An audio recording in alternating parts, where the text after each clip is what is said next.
All right, so it is October 30th, Monday. This is our Block 2 lesson. And our goal for today, up here it says aim. We are going to be writing linear equations, giving a table of values, or the slope and 1 point. So our think about it problem for today: determine the slope and y-intercept of the given table below. So we've done this part. We've determined the slope. Remember, our slope is y2 minus y1 over x2 minus x1. This is our change in y over our change in x. So if we look at this table, our change in y, we're going from 7 to 9. 9 minus 7 would give us a positive 2. And then our change in x, 3 minus 2 would give us a positive 1. So if we set this up as a ratio, we would get our change in y equals 2 over our change in x equals positive 1. 2 divided by 1 is just 2. So this is our slope, or our rate of change. Let's just label this slope or rate of change. All right, so this part you guys have been really good at so far, but now we need to find our y-intercept. So I want the y-intercept. Now, it's not really clear to me where the y-intercept is yet, but there are a couple things that we know about our y-intercept. So we know that this is our starting point. Now, if we were to draw a little coordinate plane, I know that the y-intercept is always on the y-axis. So it could look something like this. This would be our y-intercept. And now, going off of this, our y-intercept is always where x equals 0. Remember, everywhere on our y-axis, x equals 0. So this is going to be our most important point here, where our x value is 0. Now, if we look back up at our table, I see we have the value 2, 7, and our rate of change is 2. So we have, I'm going to write this down here again, 2, 7. Now, I want to find the y value where our x value is 0. Remember, when x equals 0, this is going to be our y-intercept. Now, every time x increases by 1, our y increases by 2. So with that in mind, that if we work backwards, if x were to decrease by 1, that means, let's make this clear, if x decreases by 1, that means our y should decrease by 2. So we would have 7 minus 2 would be 5. And then if we were to do that same thing again, going backwards by 1, we go backwards by 2, 5 minus 2 gives us 3. So, using our slope, we worked backwards and found our y-intercept right here. Now, always remember, we only care about the y value for the y-intercept, so our y-intercept equals positive 3. So we use this table, we found our slope, and then using our slope, worked backwards to find our y-intercept. Now, keeping this in mind, let's move on to the next problem to make sure that this is clear.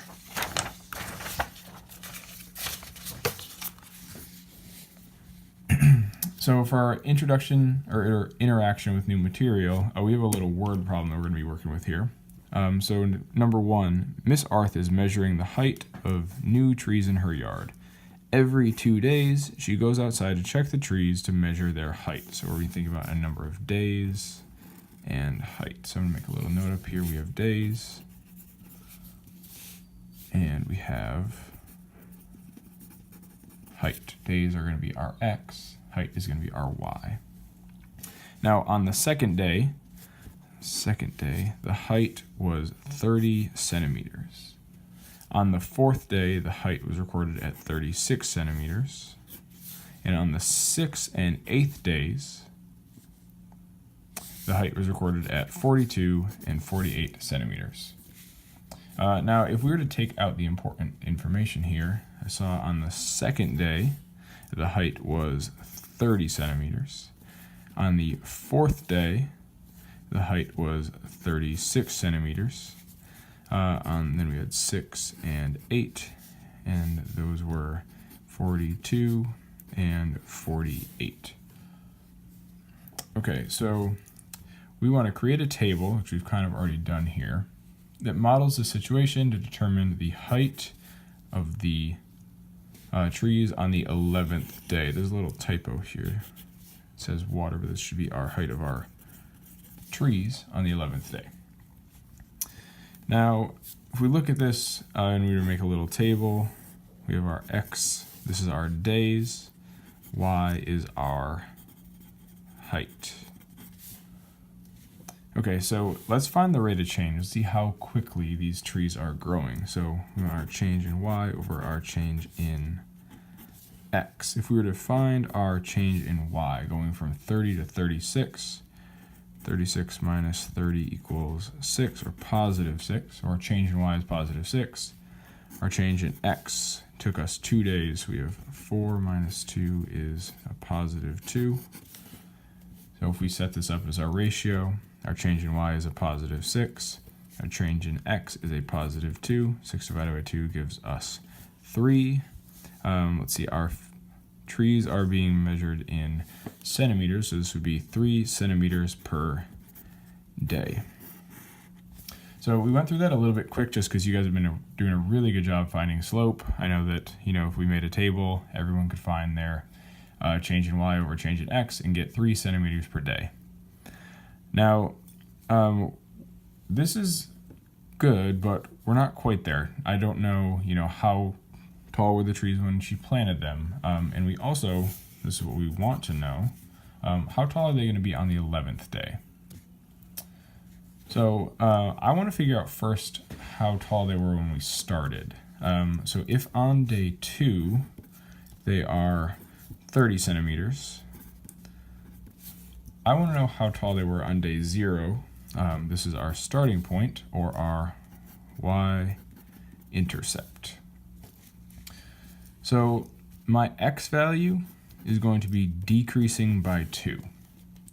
Now, our rate of change is multiplied by the number of days, but since we're working backwards, I'm going to multiply that by our change in X, and then multiply the change in X by our slope here.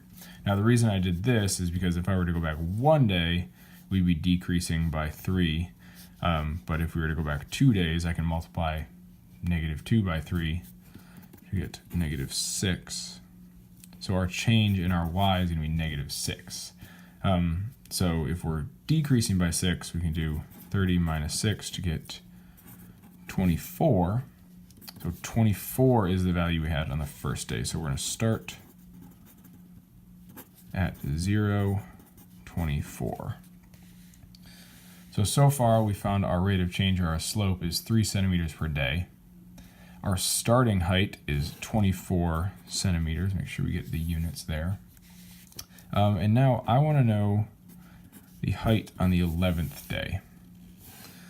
So if we start at 24 and we are increasing by 11 days, to find the height on the 11th day, I know that it's going to be changing by 11 times our rate of change, 3 centimeters per day.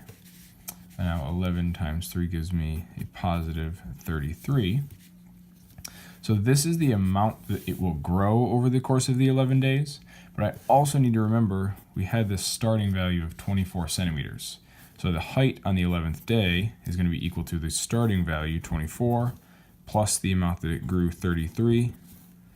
24 plus 33 equals 57 centimeters. So on day 11, Miss Arth's trees were 57 centimeters. So if we were to go back through this, make sure we know exactly what we did. We had a table of values that we took from our word problem. Then we found our slope, or our rate of change. Then our biggest piece here is we could use this rate of change to find our starting value.